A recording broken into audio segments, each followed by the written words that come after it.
welcome back to Crissle's Couch. I'm so excited today to be doing another episode of Answering Your Letters. And here to help me is Mia Quinn-Maddox. She's a storyteller and creative who has worked across fashion, music, film, and TV. I'm so honored to have her in the studio today. Mia, tell the people a little bit more about you. Hey. Thank you so much for having me. I'm greatly appreciative. But I am Mia Quinn-Maddox. Some people know me as Mia Quinn. I used to be a stylist. Years ago in the music industry, I dressed 50 Cent, Lloyd Banks, Mobb Deep, Soulja Boy, Keisha Cole. I mean, the list goes on and on. I'm sure there's tons of videos or tours that I've worked on that you've been to. And then there's also people who know me as Mia Maddox, who just recently, I'm saying who, I'm talking in the third person, but I worked in film and television for the last decade, and I've worked with some amazing actors like Nicholas Pinnock from For Life, and Regina King, and Forrest Whitaker, and Ilfinesh Hadara, and I got to work with Spike Lee, and I mean, it was an amazing journey. And my podcast now, Mia Quinn-Maddox, host of New and In Between podcasts, was birthed from the strike that my industry went through. Mm-hmm.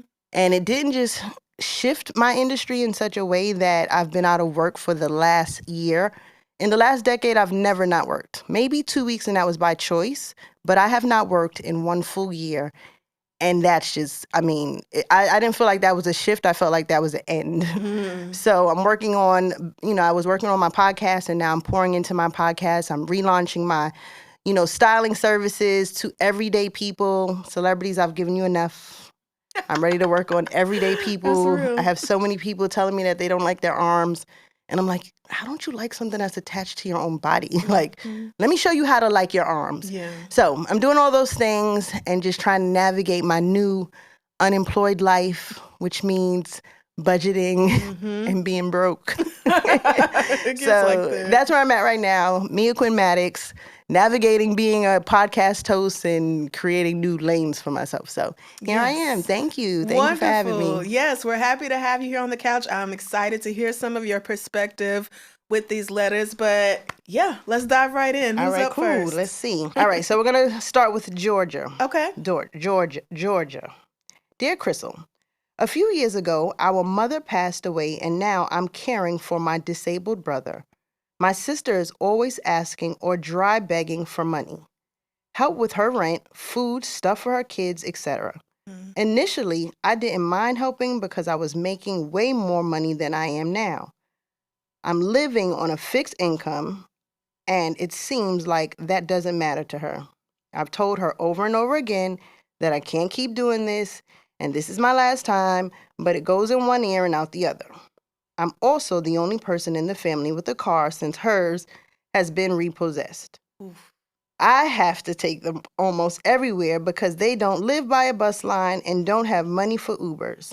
She's on disability and works from time to time, but ends up quitting.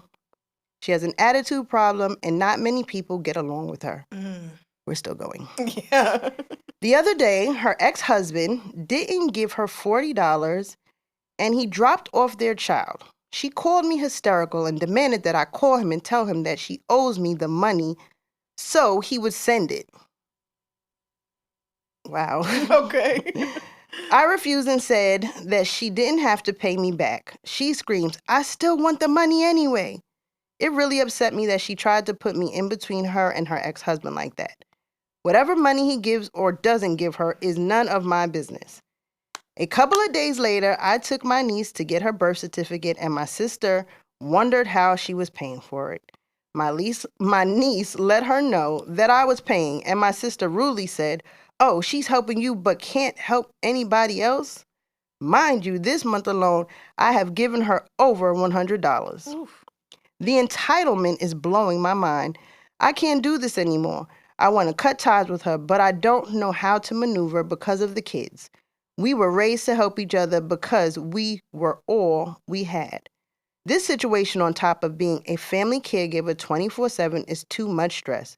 I feel like a workhorse for this family, and sometimes I wish I could just run away and start life over. I feel like I'm living a life that was expected of me that I do not want. What should I do? Georgia. Oof. That's a lot. Whew, that was a lot to read. And I'm glad I got those words right. Georgia has a lot going on. Wow. So she said their mother passed away. Now she's caring for their disabled brother. Yes. So then my first question would be, who is helping you take care of your disabled brother? Sounds like Georgia is probably experiencing burnout from a few different directions. So the same way that your community leans on you for all of this help, you need to lean on their asses right back. This is everybody's brother. Everybody knows he's disabled and can't care for himself. So this is everybody's responsibility. I think Georgia should probably start off by being really open and honest with her family about how much support her brother needs so that she can get some help here. What do you think? Yeah, I agree. I feel like living with someone with a disability, that's already a feat in its own. So people also don't know that you need help unless you ask. Yes. We've taken on the role of being Superwoman, and then when we are Superwoman and people are looking at us like, well, you Superwoman, and we looking like we need help, but you have to learn to ask for help. Open your mouth. No one's not helping you because you're not asking, so try that. Right. And your sister has no problem opening her mouth and asking for help. Closed mouth don't get fed. They don't. And she has continued to be fed and driven around and whatever else she needs because she has no problem opening up her mouth and asking you for that assistance. So Georgia also said that she tells her sister over and over, like, this is the last time I can help. I mean it. I can't really do all that, blah, blah, blah. But is it really the last time that you help? Like, it sounds like you say that, but then she asks again and you right back to helping or overextending yourself, giving money you don't really have, that sort of thing. So I think for you, Georgia, I would definitely recommend some boundaries here.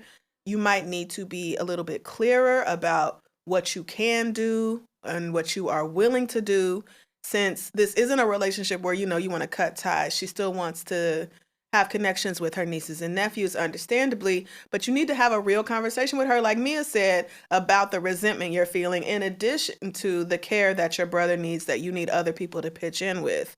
I think it's very possible to express empathy for your sister and her situation and be firm about what you need to take care of yourself. This is really how we advocate for ourselves while we still are in community with others and we don't, feel like we're abandoning them or not caring about them anymore.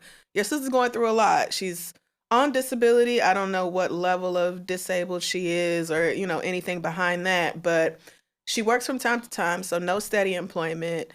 Sounds like her ex-husband is maybe kind of there with the kids, but she's the primary caretaker. Her car is repossessed, so again, financial stability isn't there. The transportation ability to get herself around isn't there. So you can have empathy for your sister and the struggles that she has while also being like, and at the same time, I too am on a fixed income. And not only am I on a fixed income, I'm the full-time caretaker for our disabled brother. So it's not Bank of Georgia over here. I don't have it to just be given out, and I mean that. And you having an attitude with me because I'm going to take your daughter, my niece, to get her birth certificate and talking about, well, you can't help nobody else. Girl, I do help you all the time. That's why you mad at me now, because like the well has one dry. Entitlement, when people say, oh, they're entitled, in order to be entitled, you have to give them the title. Take the title back. Ooh, okay, now I like that. Learn how to say no. I like that. No. For me, when I started, like when my income shifted, and I'm an auntie of 2 nephews who live a very exorbitant life. So these kids. Yes, I've contributed. So when I'm now into this new mode of new money, I had to explain to them, and I explained to them in dollars and cents. That's the only way they understand. I used to make this. Yes. 30% of taxes this is how much my taxes was. This is what's left over. This is my rent. This is my car note. You see that nice little car out there? That's, I had to break it down to them because they don't understand. They just think you have money and now they get it. So don't ask me. No. The answer is no. Absolutely not. No. Yes. Most of us want to help our families, but we also have to take care of ourselves. And it sounds like, Georgia, you are very used to overextending yourself and going above and beyond for everybody else. And back when you made more money, it was less of an issue. But now that things are different, you necessarily have to tighten up because you have to be cared for as well. And it's not like your sister is going to step up and do it. Sound like your sister is just going to take whatever she needs whenever you give it and then go on about her business. So what I would suggest to you is reframing in your mind the context around these situations. So you feel less like you're trapped in a situation. Like you said something along the lines of, I have to drive everybody around because they don't live by a bus and they don't have Ubers, or you have to take care of your brother even, which that might not feel like it's a negotiable situation. And I'm not saying you should abandon your disabled brother. But even though something may not be much of a choice, it still is a choice. And this is something that happened, that I learned in therapy, that really helped me a lot. I would think, oh my God, I have to do this, or I'm forced to do that, or I'm working with this person and they do this and blah, blah, blah. Like I'm stuck here. No, I'm not. I'm choosing to care for my disabled brother because I don't want him in an institution somewhere or something like that.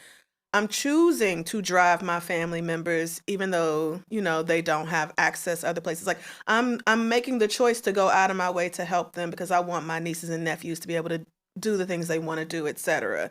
It can really help you to kind of alleviate some of this stress around it when you say to yourself, I'm not stuck doing this. I'm choosing to do this. And at any point, I can choose to not do this. I can stop whenever I want to. I don't have to be in this situation. Again, there's nothing wrong with helping family. People need each other. You said, y'all were raised to take care of each other. That's a great thing. But y'all were raised to take care of each other. It sounds like you're the only one doing the caring. That's why it feels uneven. That's why the resentment is growing. So again, I think it's so important to be open about the support you need in caring for your brother. That should not all be on you. Look for local or online support groups for caretakers, because you may also be having feelings of resentment towards your brother because he can't care for himself and needs that. Those are natural feelings that come up, and you need a place to put that. Don't swallow those feelings or keep them to yourself. I think it's important to share that with others so you can get the support you need mentally and physically. Yeah, no, I agree. You do. And also, too, it's like, be grateful that you're the stronger sister. You can be your sister. Be grateful that you're the strongest sister, that you're the one that could kind of help her on. You said be glad you're not that one. No, but sometimes when you look at a situation in that way, like, they say too much is given, much is required, right? So sometimes when you're the stronger sibling, or you never know when you're going to be weak, sister. So take care of your sister, but you got to give her boundaries. Tell her no. You don't have to do everything like you said. Yeah. And if you look at it in a way of like, I know I lead my family, so I make decisions based on, okay, I know what I would do for me, but I'm not living for me because it's not even about me. I'm already halfway. If I think 90 is going to be my cutoff, God willing, but I'm 45, so I'm halfway there. Yeah. So for me, I'm just like, listen, my next half, I got to make sure that my two nephews have something to so I'm not thinking about myself anymore. And when you kind of take yourself out of it, because sometimes we get very selfish too, like, I'm doing this, but you're not asking for help. Yes. You're not saying no. Right. So who's doing that? Yes. Take your title back. Yes. And start delegating. Start being the boss that you are. Because obviously, if everyone's coming to you, there's something about yourself that makes you a leader. Use your leadership capabilities and tell people what to do. I'm sorry, I can't pick you up today. You can't go here because however she structured it or whatever she does. Yeah. But Georgia, you need to start saying no. Yes. And no. Yes. That's it. Start with that. No. I fully agree. I really like that take your title back. People feeling entitled because you have allowed them to feel entitled. Yeah. And sometimes we get into this, especially if you were raised to take care of everybody. Georgia, you might be the oldest daughter, in which case I overly understand. But you may have been raised to just constantly subject yourself to whatever anybody else needs and putting what you need last. It's time to switch that around. You cannot be a good caretaker to your brother if you don't take care of yourself. You cannot have a healthy relationship with your sister if you allow her to run all over you and you never tell her no. So I love that. I'm gonna be using that. You gonna hear that again? There you go. Take your title back, cause that's a good one. He's entitled. Well, who did it?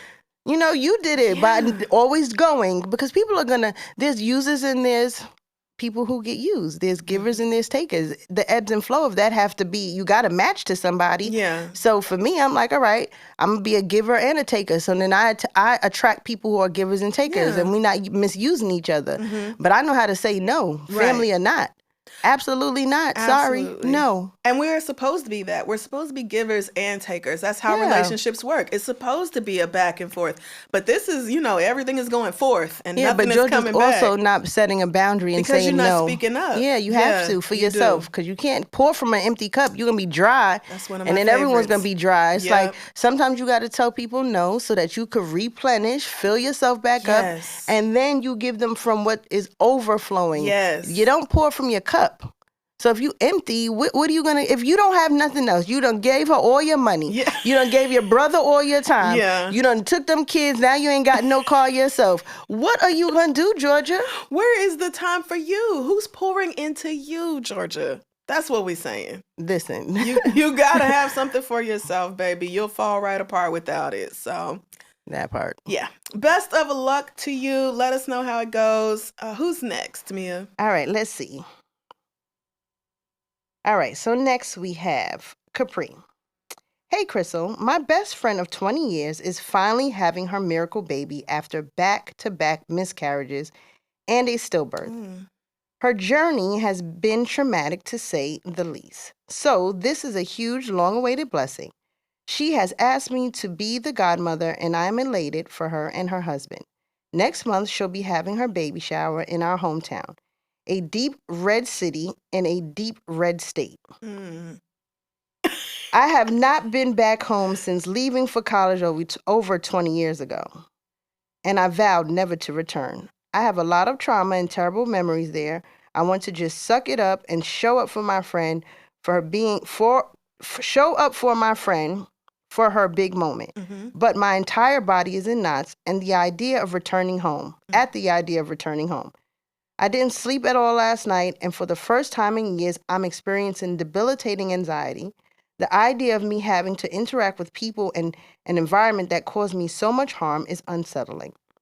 Bestie and I have discussed some of my trauma from home before, but I don't think she's aware of how deep it runs. Honestly, I'm surprised myself by how triggered I've become since receiving the invitation.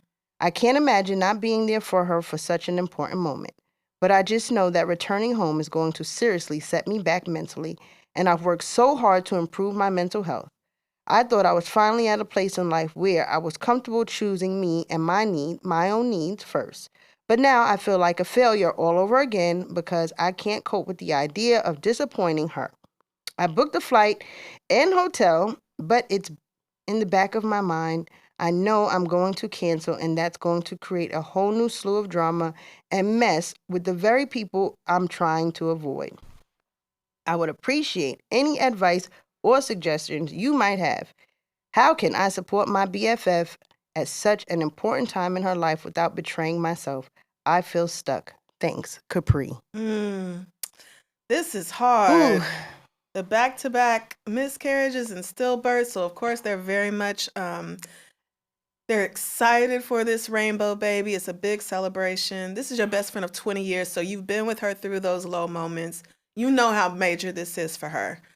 So you sound, Capri, like this is all but I'm going to cancel. And you might. I'm going to get into if you do and if you don't. So I would say if you can, try to go anyway, just because of what a huge moment this is. But I would say also feel free to avoid the people and the environments that are problematic for you. You can go back home and not call nobody. You don't have to see anybody you don't want to see. You don't have to go back to a childhood home. If people hit you up because they see you in town, you can ignore them. It sounds like you still have a relationship with some of the people who traumatized you, which is very common. There's no judgment here for that. But you can learn to keep your distance even though you're still in a relationship with them, because you really don't fuck with them like that. Everybody's not at the point where they're like, okay, I'm cutting you off, we're not speaking no more. That's fine. But you learn to keep your distance when you have relationships that are stressful in that way. But if this is, I think the next thing probably you're going to have to do is sit down and talk to your friend about this. So Capri said, Bestie and I have discussed some of my trauma from home before, but she doesn't really know the details, right? Or she's not aware of how deep it goes. If she doesn't know about how bad it was for you growing up, I think you're going to have to tell her. Tell her that there is nothing you would rather do. Like, I would rather not be anywhere on this planet than at your baby shower, helping you celebrate and get ready for this new child, especially because I'm finna be the godmother. Yeah. Of course I want to be there. There is nothing I would rather do. And I am losing sleep over the idea of going back to this town. You might have to get vulnerable, which this is your best friend, so you're probably comfortable doing that, but you might have to give details about what you've experienced growing up in order for her to really understand. But this is a huge thing to miss out on. Yeah, I agree. Right. So I was going to ask what you think about that. Yeah, I totally agree. I feel like you know how big it is. You've already laid all the pieces out of the puzzle. You already know that this is a big thing for your friend. But one thing that stood out to me in her letter was that she said that she's done a lot of work and now she feels like a failure. What I need to say to Capri is that maybe you need to do more work, because I used to do this thing out of sight, out of mind. I could cut somebody off. You could do all kind of whatever, but out of sight, out of mind. When you don't see the person, when you don't follow the person, when you're not around the person, you think that you're over it, or you think that you've done the work, and you think that I've grown and I'm this. And then when you're put back around that person, your whole body reacts. Just tense up and you get mad. That's bitterness. Yeah. Bitterness is like me drinking the poison and thinking that you're going to die. So now when I get around you, the poison in me starts to react throughout my body. And it means that you're not healed from it. Just because you've done work is continuous. Yes, it is. You got to forgive. They say forgive to forget. You have to forgive that person over and over and over and over and over and over and over until you forget it. I forget people. Literally forget people. I bump into people or into situations like I had a fight with a friend, a BFF, when we were in high school. She held on to it way far into the way of, I don't even know how old we was. I forgot about her, forgot about the fight and everything. And she befriended me again so that she could betray me, right? Oh, wow. That's how deep that was. My goodness. People hold on to things. They do. And it always made me think about, damn, I didn't think about my friend. Like, if this is your friend, sometimes you got to take yourself out of yourself, pack that up, put it to the side for right now, be a big girl, and go support your friend. But have that conversation. I do agree having the conversation is important because people don't know. And the only way they do know is if you tell them. So if you really explain to her, like, hey, X, Y, and Z happened, like, I'm not really ready to deal with this right now. And if this is your friend, then she should be able to understand. Right. And all the other drama and all the stuff that comes along with it, that means you still got stuff to clean up. Yes. If you could go back to a place and it gives you that much, it's going to give you that much drama and it's making you not sleep, you still have some cleaning up to do. Yes. And there's nothing wrong with that. Healing is a long process for most of us. And it depends, like, you didn't give any details here, but you could have gone through some really horrific stuff where it makes complete sense that you don't want to go back to that town. But again, if you want your friend to understand, you're going to have to talk to her about it and share those kind of details. I think I also was struck by that, she feels like a failure thing. You're not a failure because you thought that you were in this one place and then you are now presented with this scenario and you're like, oh, I'm not as healed as I thought. That's not failure. That just means you're not as far into your healing journey as you thought you were. There's nothing wrong with that. You're working on yourself. And it can take a while to get comfortable with disappointing people, letting them down, not living up to what they thought you would do or be. And this is really more towards, whoever these people are that are back home, that's, it's going to cause a bunch of drama and mess if you miss this baby shower. those people can have their drama and mess. That part. That don't have right? to have nothing to do with you. That part. Let them have it. Let them type on Facebook and send their little group chats. Let them. Yes. Absolutely. You can ignore their texts and phone calls and whatever other bids for your attention. Block is the best thing iPhone ever made. And it's so easy to do. Block.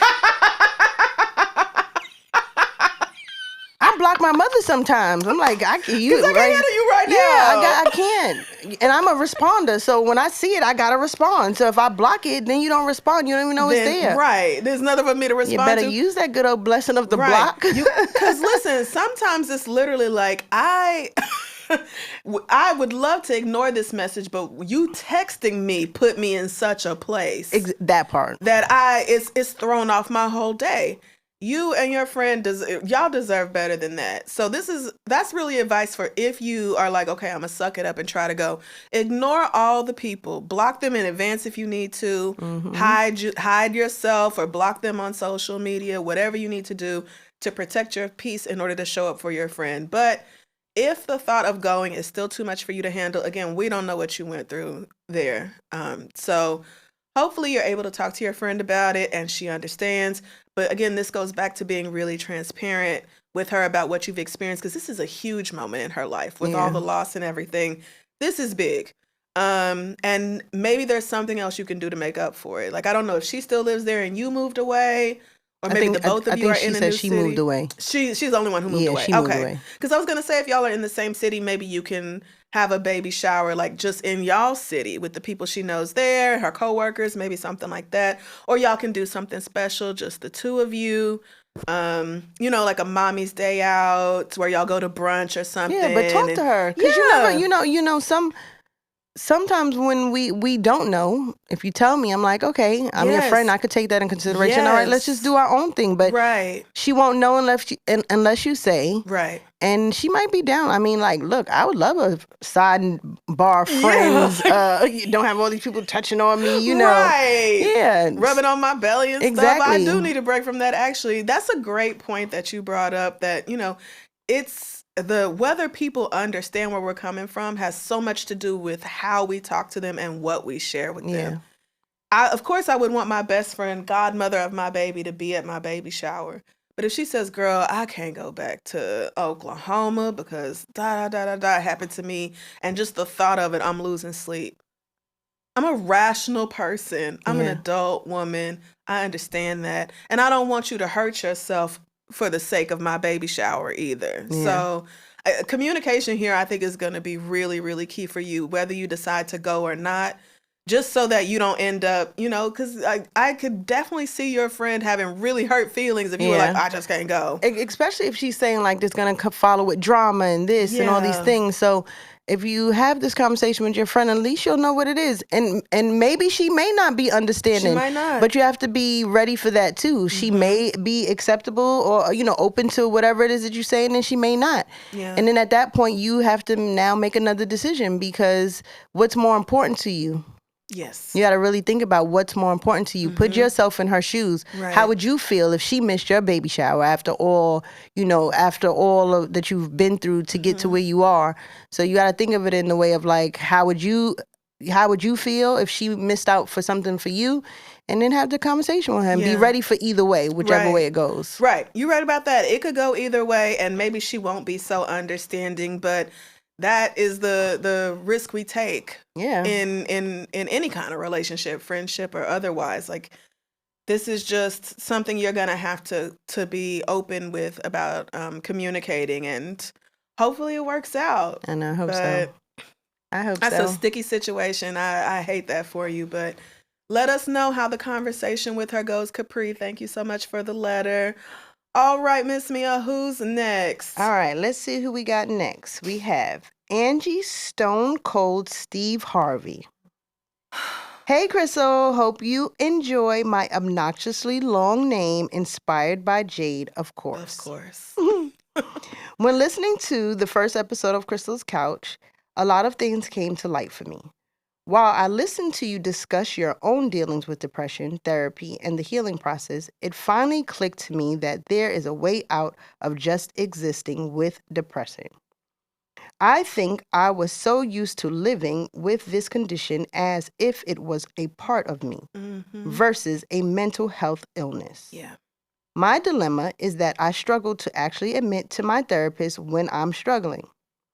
I have been in therapy off and on since 2018. I had a great therapist who has really helped me through some challenging times, but over time I felt like the lines began to blur and she was no longer my therapist, but more like a friend. I started to feel that she would judge me for regressing in my therapeutic journey.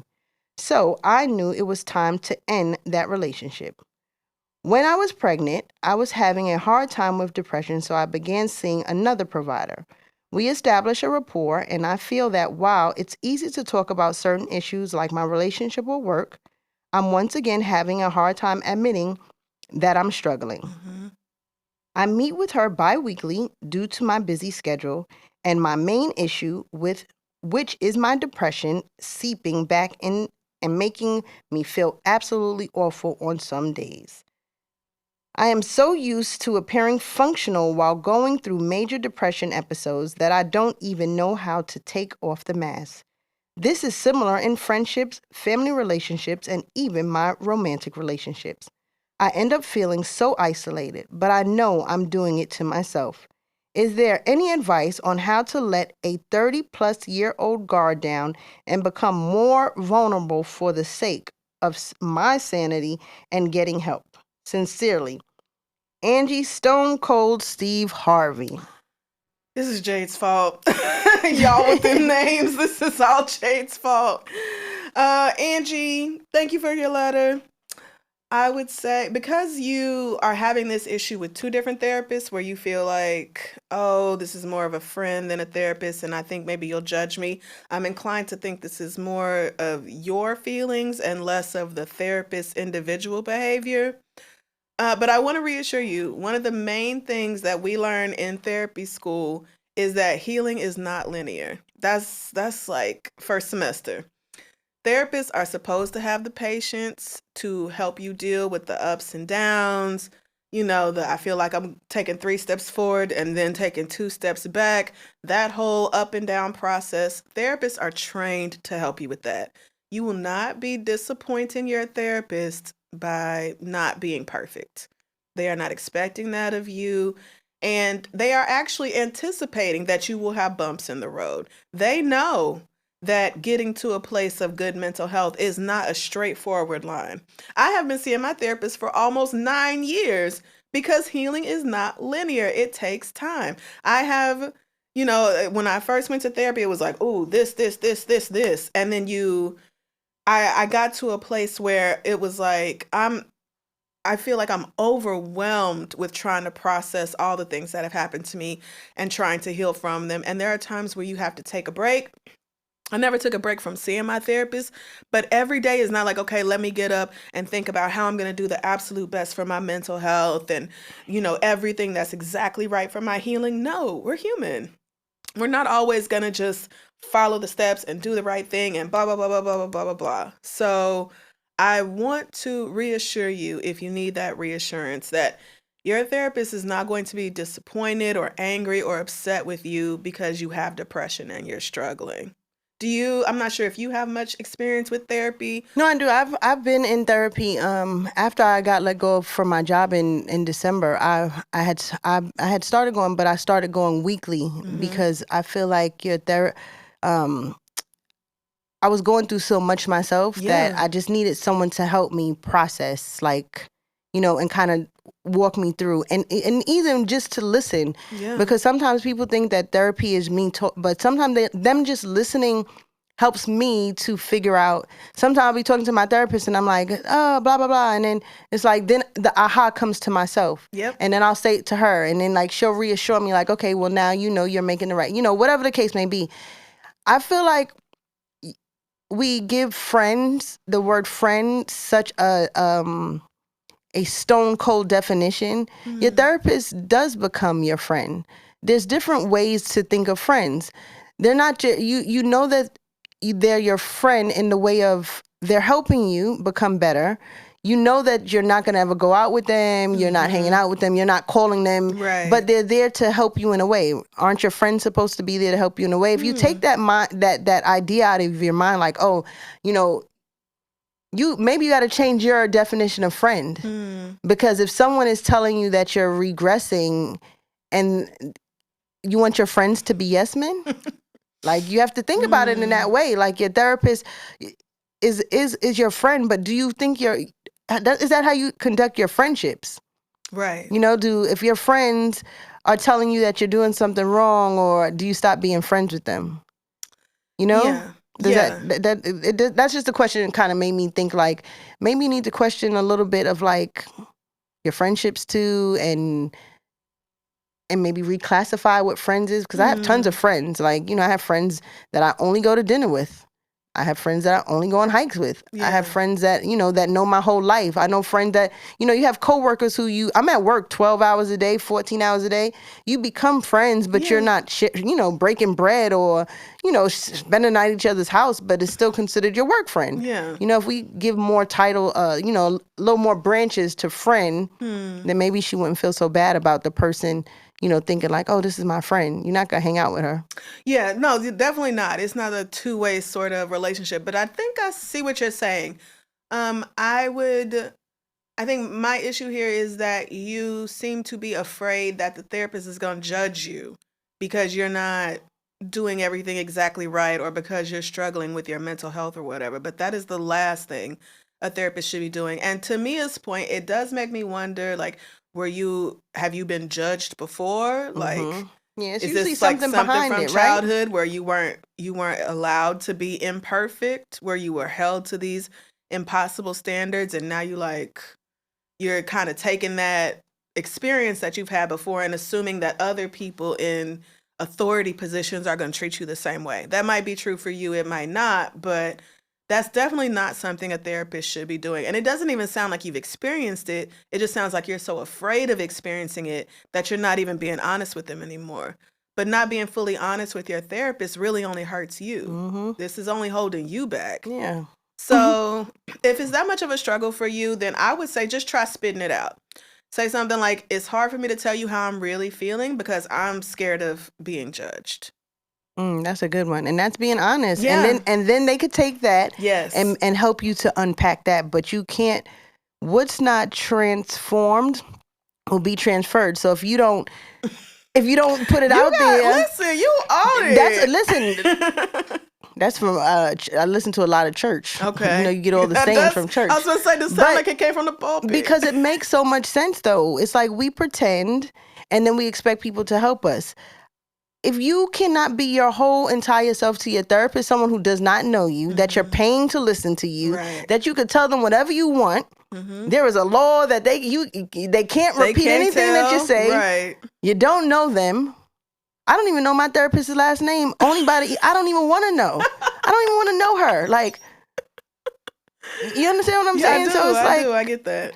I don't want to even know her name.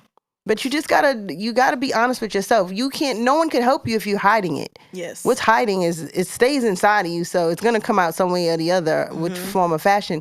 And there's also nothing wrong with switching up your therapist. You gotta find someone who you feel works for you. I've went through a few therapists. You know, I've had some that I was like, oh, I absolutely don't like this person. Yeah. Like, instantly didn't like them. Or, you know, after a few sessions, I was like, they're not really for me.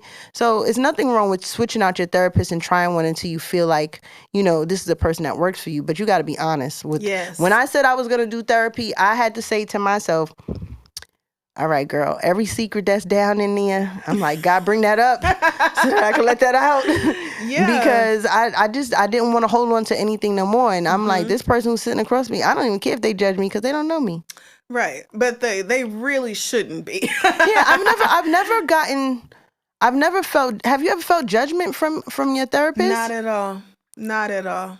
I know when we've discussed something and I reverted back, And I know when I'm hiding that I've reverted back, because you know when you've reverted back. Yeah. And, we play that little cat and mouse game where you get them to try to pull it out of you. Yeah. And then you exactly. Y'all play the game. Yeah, I've done that, but that doesn't work either. And then the 45 minutes is up. I'm like, damn it, I still feel like this. That's a whole session I have to pay for. Why I didn't just spit it out. And that's why I get on, I'm like, yep. You're like, girl, let me tell you what I did. I worked with clients who they would start the session with, I called that man. I know I'm not supposed to, but I called that man. And I'm like, all right, let's talk about it. Listen, I'm not judging you right? because you're human. We're gonna do things like that. No one is perfect. Exactly. Especially not myself. So when I do like what for me now, like when I revert back, or if I make a mistake, or if or a way that I've been practicing to become better, I give myself grace. Like, not only that, I'm just like, okay, I'm able to recognize it. So if I make the mistake, or I do something, I'm like, oh, that took me back there. I'm able to recognize, like, okay, X, Y, and Z happened. Yeah. So that now when I come across that again, I can move differently. Yes. But sometimes you learn the tools, and then you have to get put in a situation in order to use the tools that you have. Otherwise, how you know they work? Right. And maybe they don't work. And then you have to be honest with your therapist so she could give you some different tools. Right. So we can find different ways to approach the situation, find what works for you. It's definitely true that sometimes you need to find the right therapist. Every therapist is not a fit for every person. That's very true. But since you've had this same fear of like, oh, I'm going to be judged with multiple therapists, I'm inclined to think this is probably something that's going to come up with any therapist that you talk to until you face that fear. Yeah. So best of luck to you. I know this is hard. You said, this is a 30-plus-year-old guard that you're trying to let down, and you need to become more vulnerable so that you can really get the help you need. That's half the battle. You just answered your own question. That's half. It's just, how do I do it? Yeah. And so, take what I say it verbatim. Next session. I haven't been completely honest with you because I'm scared of feeling judged, and so I'm not always saying everything that's going on. Yes. The therapist should immediately pick up on that and say or do things to reassure you, to let you know that this is a safe space, this is a judgment-free zone, and all the therapist wants is your good mental health. Yeah. So whatever we can do to help you feeling better, that is what we want to do. You can say anything to me. And sometimes it is a matter of taking the time to really build up that relationship before you feel comfortable. Like, I worked with clients in grad school who, I saw them for the entire year and a half of my internship. And so they made huge strides in that year and a half, because I didn't even take summer off like you were supposed to. I didn't get no credit, no money. I'm just seeing people for free because I didn't want them to go all summer without a therapist. And there were things that came up 9 months, 10 months, 13 months into therapy that they had never felt safe enough to say before. Yeah. So sometimes it's a matter of give us enough time to feel safe enough to really tell you my deepest, darkest things. Mm-hmm. But this, I'm struggling with depression, and I'm not doing as well as I may make it sound like I'm doing. That should be something that your therapist can help you feel safer you have to in be session, totally so honest. You can do it. Yeah. Yeah. Like, that's honesty. Yes. Honesty. Best of luck, Angie. All right, Mia, who's next? All right. Let's see. Who do we have next? A recovering burden. Hi, Crissle. I'm really loving your new show and how you've been diving into mental health topics and situations. It has already been helping me reflect in ways I didn't expect. Aww. I've dealt with depression, PTSD, anxiety, and childhood trauma, and I was recently diagnosed as neurodivergent. Intense therapy as an adult has helped me understand parts of myself I never had language for. One of the biggest things I've realized is how some of my friendships suffer because I didn't know I was overwhelming the people I loved. Mm. I've always seen myself as a loyal and supportive friend, but I didn't understand how my rumination, anxiety, and lack of emotional boundaries were affecting others. I didn't know how much I was carrying or how much of it I was handing to my friends without meaning to. Now it hurts to think I may have soiled great friendships simply because I didn't have the tools or awareness back then. Yeah. My question is, Now that I understand my patterns and I'm working on healthier communication, how do I navigate friendships that burned out because of who I used to be? Is it worth trying to rebuild those friendships and show the growth I've made, or is it healthier to accept them as part of my past and look towards connections that fit the version of myself I'm becoming? Thanks, a recovering burden. This is tricky because I think a lot of people, maybe more than you know, are in a situation where they are just now realizing that they hurt people that they love and had no idea that that's what they were doing. They did not mean to, but they were operating from their hurt, from their trauma, from their wounds, and putting that all over everybody else. So I would say the question of, is it worth it to rebuild those relationships or just be like, okay, that's part of my past? I am always in favor of keeping old friendships alive if it's possible and healthy for everybody involved. Not just for the hell of it, but if it's good for everybody. So I would try reaching out to these friends and being completely real. I feel like that's the theme of this week is being real That part. about what's going on. Everybody is not going to be open to hearing it, but some of them might. So I don't think at this point, it doesn't sound like you have anything to lose with these friendships by reaching out to people. What you think?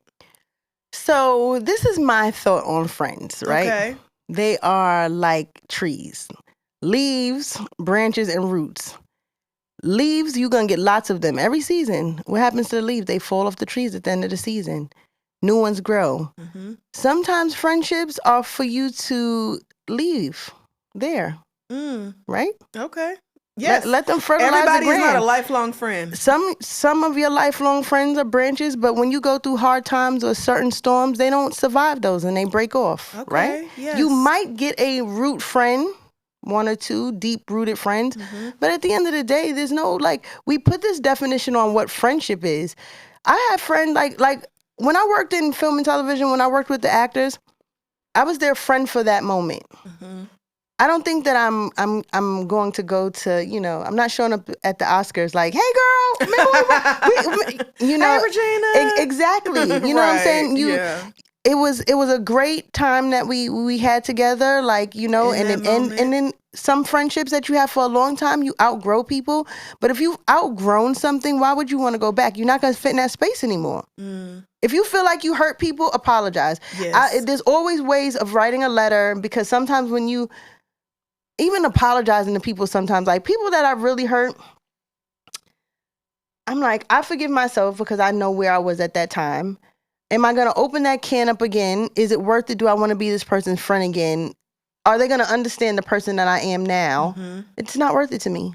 I'd rather make new friends. Let me attract what I am now, and then I get better friends. We just put this word on friendships that's like, that's my friend. Yeah. To the end of the earth. No. Everybody is not that. No. For sure. Yeah. I think like Mia said, when people are owed an apology, we should give it to them. And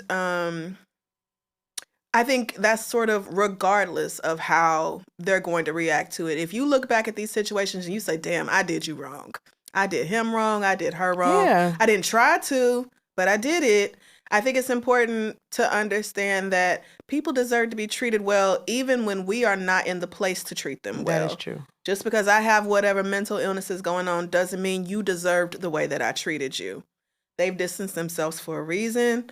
So if you do try to apologize and you still end up, mistreating them, letting your trauma out on them, they probably are like, okay, yeah, no, never mind. We shouldn't have never even talked again. So I would say, don't hit them up. If you feel like you're still not in a place where you're fully in control of the way you act, that's something you can learn how to do. You can learn how to put some distance between the way you feel and the way you behave, but that can take time.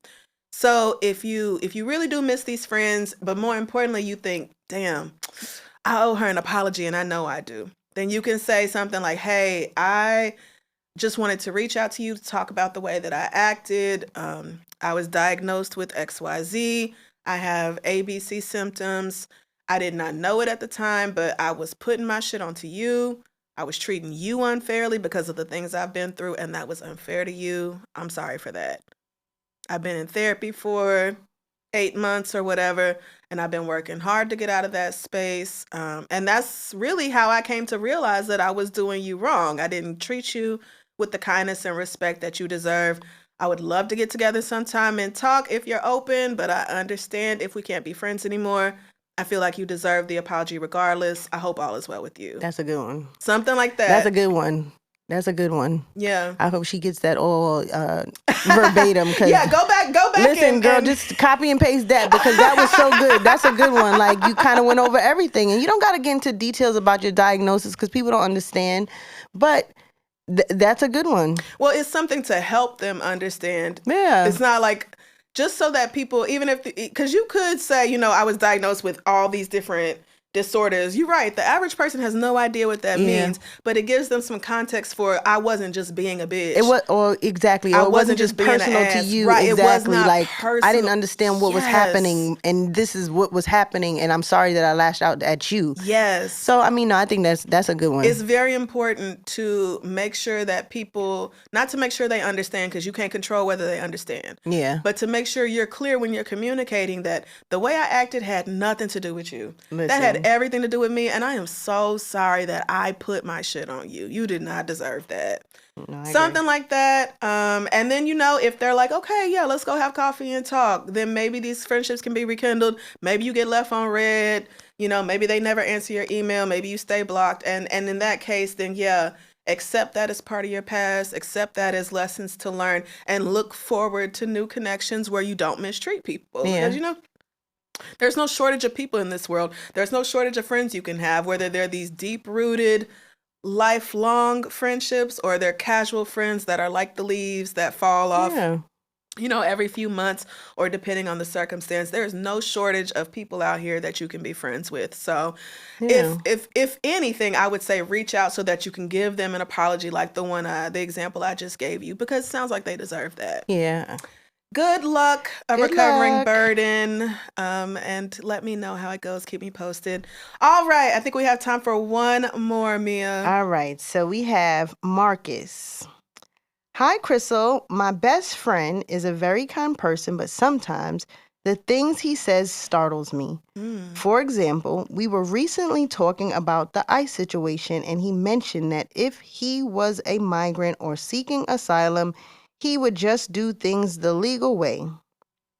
I tried to explain how that is not accessible to most people risking their lives to cross the border, and even those, even those who are doing things the right way are getting snatched up. This didn't persuade him at all. He has similarity. That was one of those words. Similar. There we go. Yeah. Terrible opinions on other topics as well, like Meg the Stallion. Okay. I know my friend to be kind, but it sometimes feels like our morals are deeply divided. Have you navigated situations like this? Yes. What advice might you have if I want to protect the friendship? Yes. Thanks, Marcus. All right, Marcus. Well, yes. I have several friends that I don't agree with on everything. Hell, Mandy was just on the show and we sat here and argued the whole time.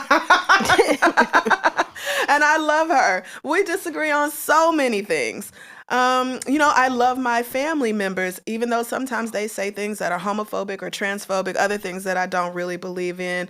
You know, everybody is very much not like me. I understand and accept that. You have to decide where the line is for you. You have to decide what matters the most to you. So again, like we've been saying pretty much all episode, say how you feel clearly, say it with your whole chest, and let him respond from there.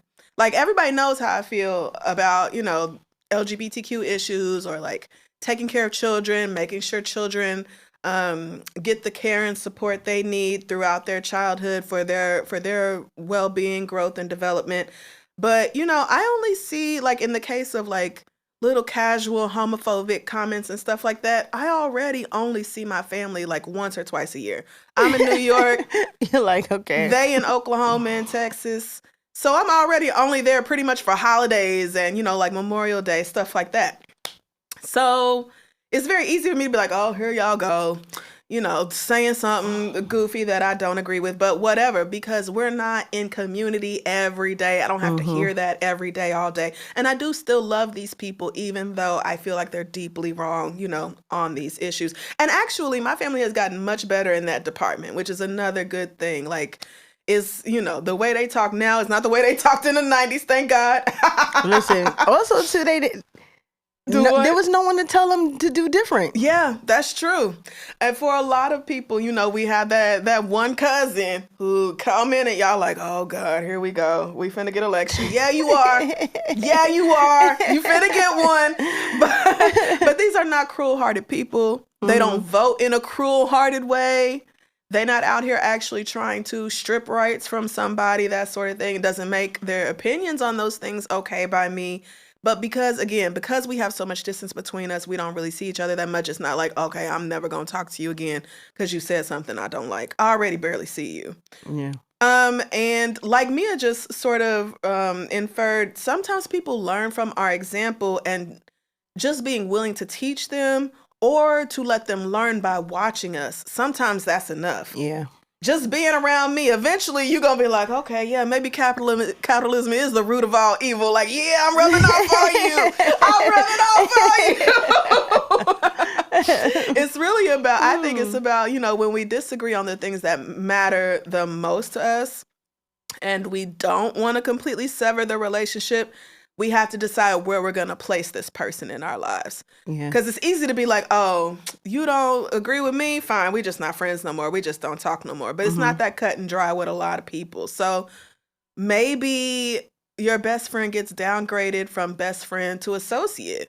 Maybe he gets downgraded from root friend to leaf friend. Listen, right? Because I have to put some distance between us because we disagree on things that are fundamental to me. Yeah. And I still have love for you, but you gotta learn from a distance. I can't have you in my life all day, every day, knowing that this is how you feel about things that really, really matter to me. Yeah. Or it's an opinion.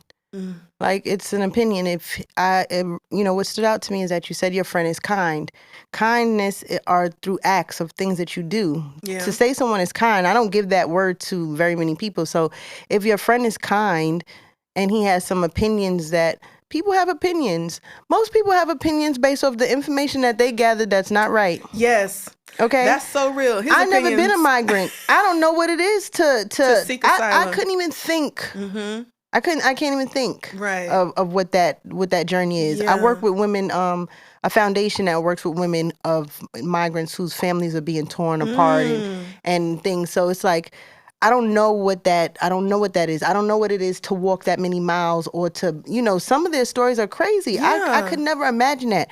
So I don't have an opinion on that. Right. So when my friends have deep opinions on things like that, I'm like, whatever information you gathered is making your opinion like that. I not that I don't care that much, but I'm not going to debate about something that I have I've never done that. I've never been in that situation. I can't even say what that is to feel like. So I just don't give my opinion, because it is just that. It's an opinion. And is your friendship worth losing over someone's opinion, especially if you give him a characteristic of kindness?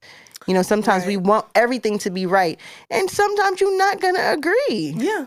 Like, you got to agree to disagree. And it's okay if you guys don't meet on the same standpoint.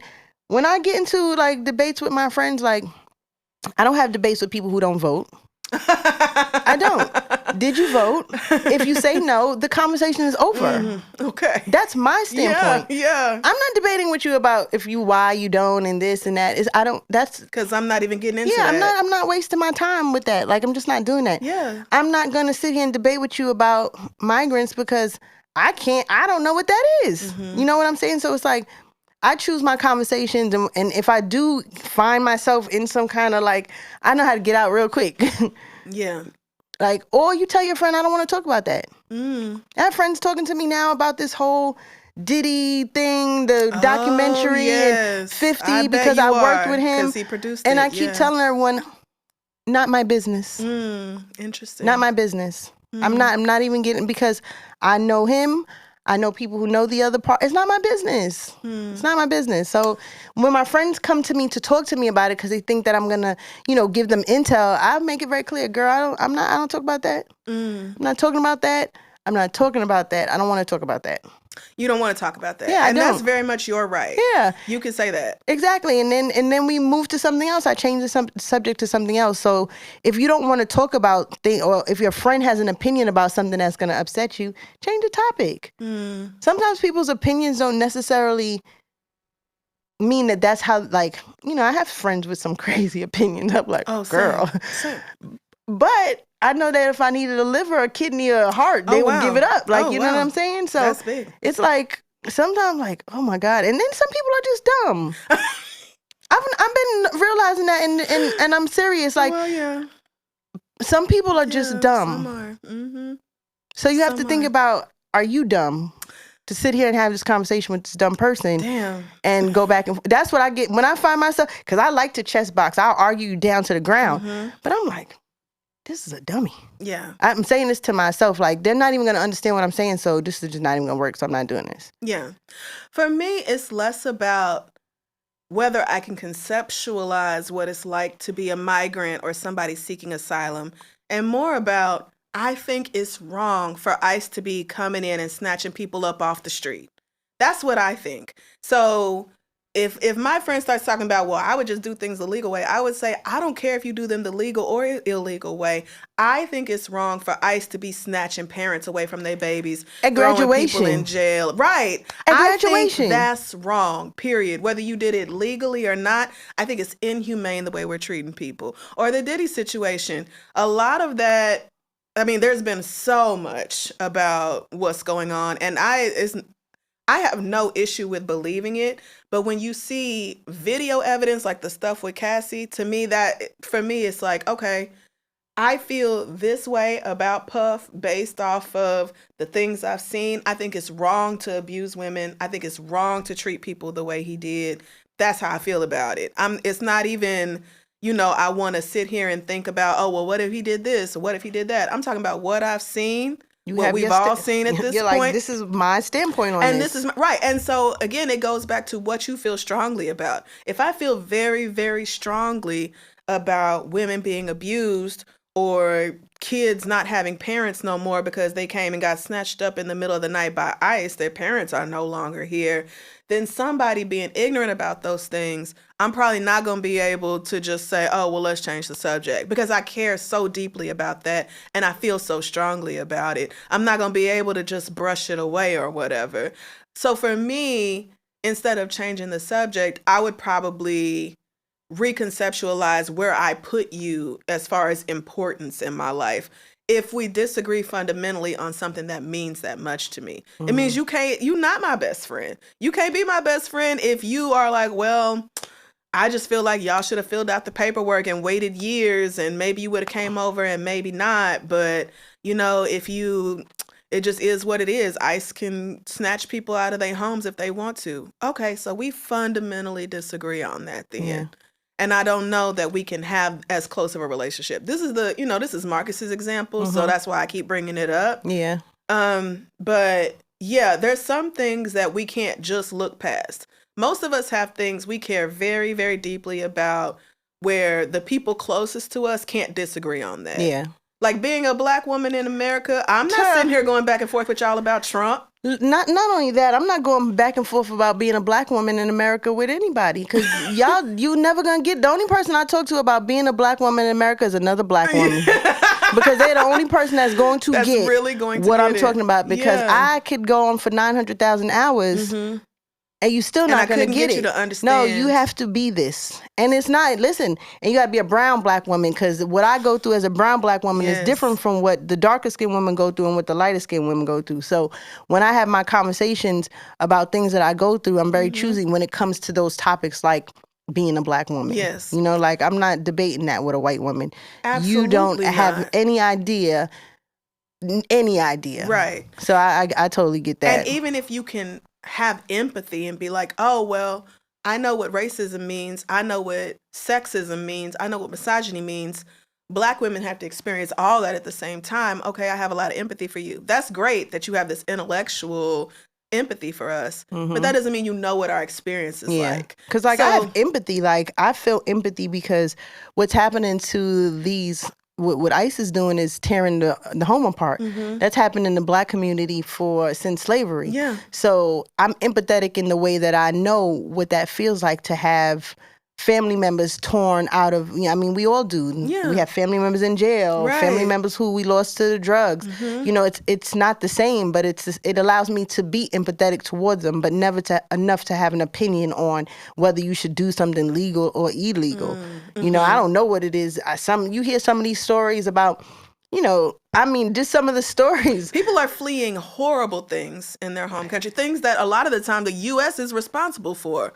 And you want me to then turn around and be like, well, how dare you? No, I'm not going to do that. That's not me. Thank you. That's not me at all. So, like, for me, the most obvious example is the Trump administration. I do not have any close friends. In fact, I don't think I personally know anybody who voted for Trump. If they did, they not telling me.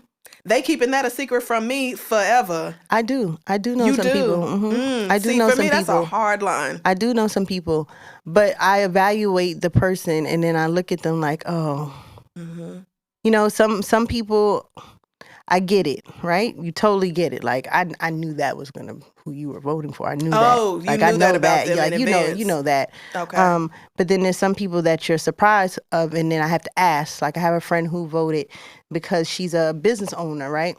She's also an immigrant. Yeah. And she has that mindset of money, like, That's you know. Really an immigrant. Wow. And you know, she thought that she didn't hear, people also hear what they want to hear.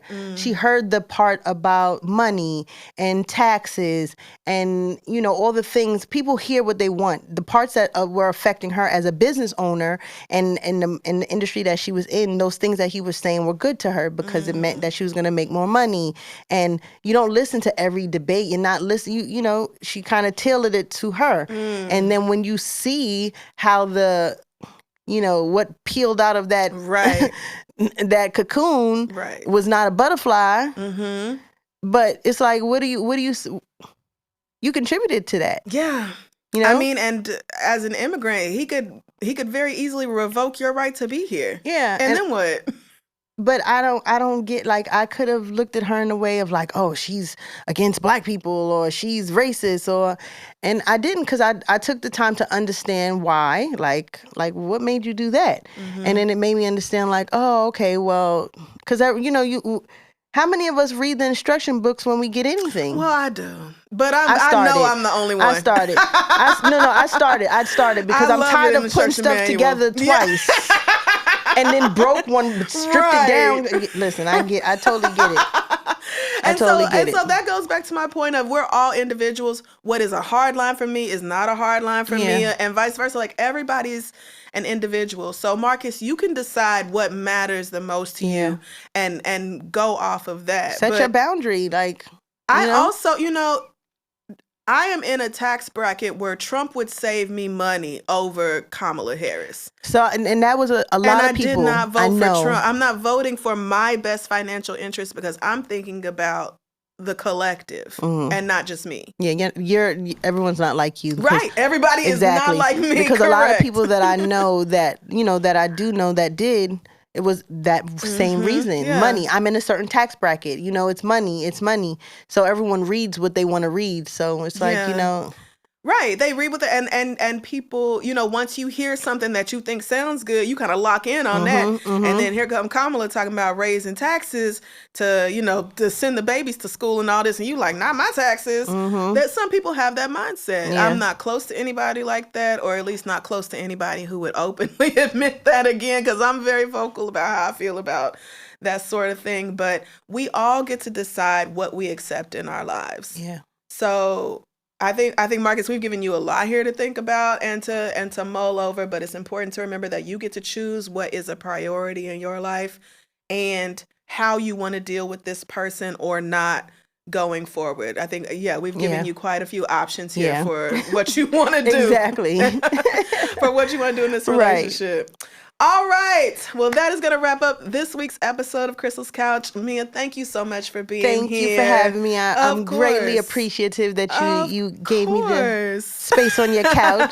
Of course. Please tell the people where they can find you. So you can find me New and In Between podcast. It's on all streaming services. I'm on YouTube and all the other Apple, Spotify, all the things.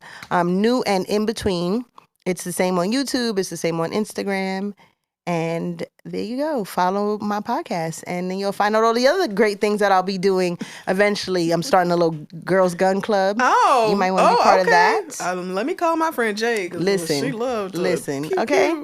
So thank you so much for having me. I hope what I said is heard and helps, your guests and your listeners and your people. So thank you for sharing your space with me. I love it. Of course. Thank you again for being here. And thank you for tuning into Crissle's Couch. Follow us online at Crissle's Couch. And if you have a question for me, send me an email, advice@crystalscouch.com. We'll see you next week.